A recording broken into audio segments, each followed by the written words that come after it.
പലർക്കുമുള്ളൊരു സംശയമാണ് വലിയ മരത്തിൽ ബാർക്ക് ഗ്രാഫ്റ്റ് ചെയ്താൽ എന്താണ് അതിന്റെ റിസൾട്ട് എന്നുള്ളത്. ഇതൊക്കെ ഒരു ഒരു ഒരു ഒരു മിനിമം 50-60 ഇയേഴ്സ് പഴക്കമുള്ള നാട്ടുമാവുകളാണ് ഈ കാണുന്നത്. ഓക്കെ, അറിയാലോ ഇതിന്റെ സൈസിന്റെ കൈ വെച്ച് നോക്കുമ്പോൾ തന്നെ ഏകദേശം മനസ്സിലാകുന്നുണ്ടാവും. ഏകദേശം ഒരു 6 ഇഞ്ചൊക്കെ വരുന്ന ഒരു കട്ടറാണ്. ഏകദേശം ഒരു 12 ഇഞ്ച് ഇതിന്റെ വീതി തന്നെ വരുന്നുണ്ട്. ഇത്രയും വലിയ മാവാണ്. ഇതിലിപ്പോ ഒരു 5-6 ചെയ്തിട്ട് ഒന്നാണ് പിടിച്ചത്. ഈ ചൂടുകാലത്ത് വലിയ പരിചരണമൊന്നും കൊടുക്കാതെ, വലിയ കെയറൊന്നും കൊടുക്കാതെ ചെയ്തു വെച്ചാണ്. പക്ഷെ നമുക്കിത് ഒന്ന് പിടിച്ച് കിട്ടിയാൽ മതി. അറ്റ്ലീസ്റ്റ് തുടക്കത്തിൽ ഇതിന്റെ ലൈഫ് ഒന്ന് ആക്റ്റീവ് ആക്കി നിർത്താൻ ഇത് നമ്മൾ ഒന്നെങ്കിലും ഒന്ന് പിടിച്ചു കിട്ടിയാൽ മതി. പിന്നെ രണ്ടാമത് ചെയ്യേണ്ടതെന്ന് വെച്ചാൽ കഴിവത് എത്രയും പെട്ടെന്ന് കണ്ടോ, ഇവിടെയൊക്കെ നമ്മൾ റബ്ബർ കോട്ട് വല്ലതും അടിച്ചു കൊടുക്കണം. ലൈറ്റാണ്. അതുപോലെ നമ്മളിവിടെ ഈ ബാർക്കിന് വേണ്ടിയെടുത്ത ഗ്രാഫ്റ്റിന്റെ വൂണ്ട്, ഈ വൂണ്ടിലൂടെയൊക്കെ ഒരു പക്ഷേ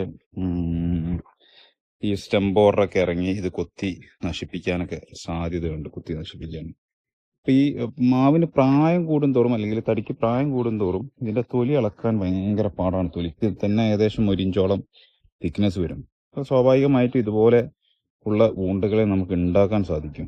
ഓക്കെ, അപ്പൊ അതുകൊണ്ട് തന്നെ ഇതിൽ സ്റ്റെം ബോർഡറൊക്കെ കയറാനുള്ള സാധ്യത വളരെ കൂടുതലാണ്. അപ്പോൾ എന്തെങ്കിലും ഇൻസെക്ടിസൈഡോ ഫംഗിസൈഡൊക്കെ നമ്മളെപ്പോഴും അടിച്ചു കൊടുക്കാൻ ശ്രദ്ധിക്കുക, അല്ലെങ്കിൽ മാവ് പോവും.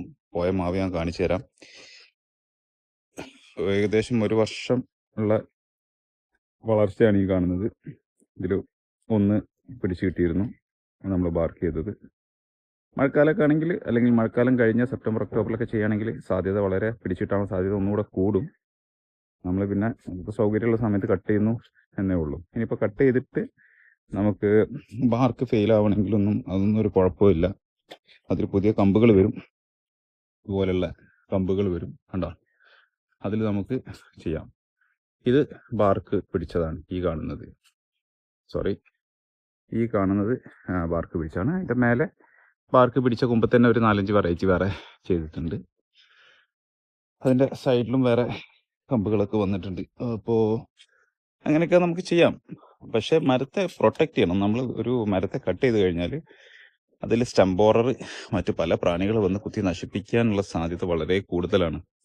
അപ്പോൾ ഇനീഷ്യൽ സ്റ്റേജിൽ പ്രൊട്ടക്റ്റ് ചെയ്താൽ മാവിന്റെ ഏകദേശം 1 വർഷമുള്ള വളർച്ചയാണ് കാണുന്നത്. ഇപ്പോൾ കാലപ്പാടിയുടെ ഒക്കെ കമ്പ് കണ്ടാൽ നിങ്ങൾക്ക് മനസ്സിലാവുന്നുണ്ടാവും.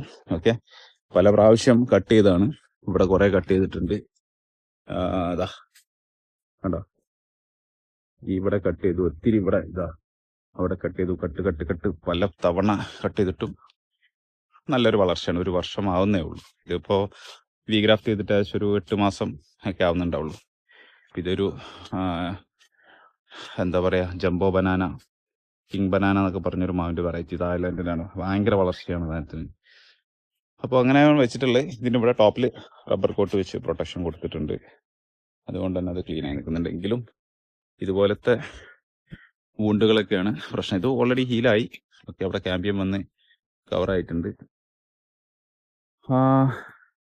ശ്രദ്ധിച്ചിട്ടില്ലെങ്കിൽ ഇതാണ് പ്രശ്നം. ഇത് ഓൾറെഡി പല ഗ്രാഫ്റ്റുകളും സക്സസ് ആയ ഒരു മാവായിരുന്നു. 1 വർഷം ഏകദേശം അതേ പ്രായം തന്നെയുള്ള മാവായിരുന്നു. അതിൽ പലതും ചന്ദ്രക്കാരനും പിക്കറിങ്ങും പൈനാപ്പിൾ പ്ലസറൊക്കെ സക്സസ് ആയിരുന്നു. പക്ഷെ ഇതിന്റെ പ്രശ്നം എന്താണെന്ന് വെച്ചാൽ ഇതിനെ തീരെ കെയർ കൊടുക്കാതെ ഇതിൽ സ്റ്റെം ബോർഡർ അടിച്ച് കയറി.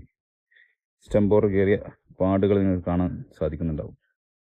നിറയെ സ്റ്റെം ബോർഡർ കയറി ഇതിനെ കുത്തി നശിപ്പിച്ചു കളഞ്ഞു. ഇത് മരം വെട്ടുമ്പോൾ തന്നെ ഇതിന്റെ തൊലി ചെറുതായിട്ടൊന്ന് ഡാമേജ് ആയിരുന്നു. ഒരു പക്ഷെ അതായിരിക്കും സ്റ്റെം ബോർഡർ വരാനുണ്ടായ കാരണം. അപ്പോൾ എന്തായാലും തുടക്കത്തിൽ പ്രൊട്ടക്റ്റ് ചെയ്യുക. എന്തായാലും വീണ്ടും പറയാണ്, നമ്മൾ വീട്ടിൽ ഉപയോഗശൂന്യമായ മാവുകൾ ആണ് ഇത്തരം പ്രവൃത്തികൾക്ക് വേണ്ടി ഉപയോഗിക്കുന്നത്. ഇതൊക്കെ കായ്ക്കാറുണ്ട്, പക്ഷെ മാമ്പഴം ഒരു രുചിയില്ലാത്ത മാമ്പഴമാണ്. അപ്പം ഇത്തരം തെറ്റുകളൊക്കെ തിരുത്തിക്കൊണ്ട് മുന്നേറുക. Thank you.